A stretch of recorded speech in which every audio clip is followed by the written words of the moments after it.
I'm very nervous, but well, I get by as I write always. It has been an enriching experience for me here ever since I arrived here late last evening to the National Media Conference and Retreat. I'm very, very thankful for this opportunity. Plenary Session 1, Vision and Mission for a Value-Based Society, मूल्यनिष्ठा समाज के लिए दृष्टि और उद्देश्य. A lot has been said about it already. मुझसे जो आने वाले हैं, मेरे जो बाद हैं, वो भी बहुत कुछ कहेंगे. जो आ चुके हैं, बहुत अच्छा बोल चुके हैं, तो मैं ज़्यादा समय नहीं लूँगी. I would probably start on this topic by stating what I've been thinking and what are my experiences, even as I've navigated this world for about 42 years now. Well, a lot has been going on in the world. We have war raging in parts of the world where children are being killed mercilessly, women, men, and we sometimes feel, have we failed as humanity? Because there is nothing we can do. We watch helplessly, we feel dejected.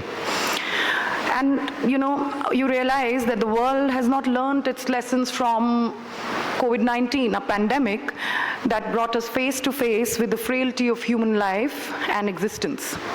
Yet, we are here in a world full of misery, death, dejection, divisiveness. So where do we turn to? Where do we go?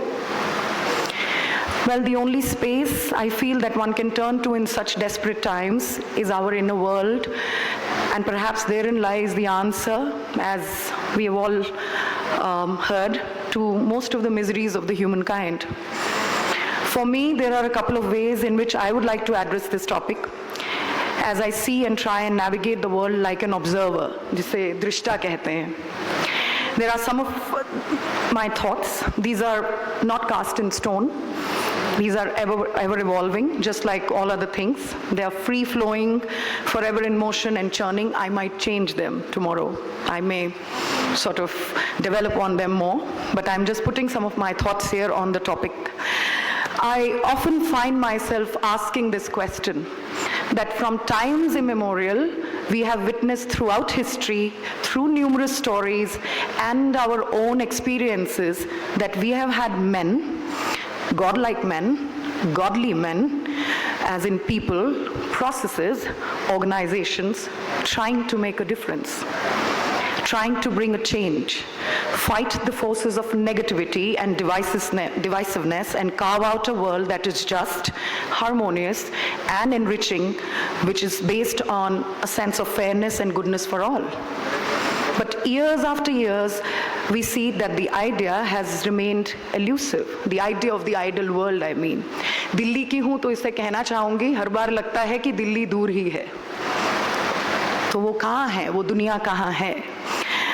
And how do we go about realizing this vision of the topic here on which we are all talking? First, we have to realize that change is not rapid. That is what I have realized, actually. That if it were to come at any place, that place is me. The need for conscious inner work, inner engineering, going into the inner recesses is an ever-evolving process. I may take 3 steps forward, but then immediately I also take 2 steps backwards. But if I'm mindful, if we are mindful, I feel we will get there.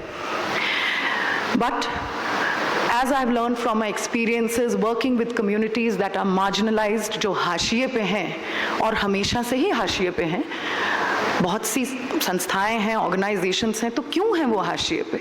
जब मैं theatre करती हूँ, theatre as story telling करती हूँ, जिसमें हम लोगों को ऐसे स्किल्स देते हैं कि वो अपनी बात कहें, अपनी कहानी खुद कहें, तो मैं ये सोचती हूँ कि चेंज कैनॉट बी पैसिव.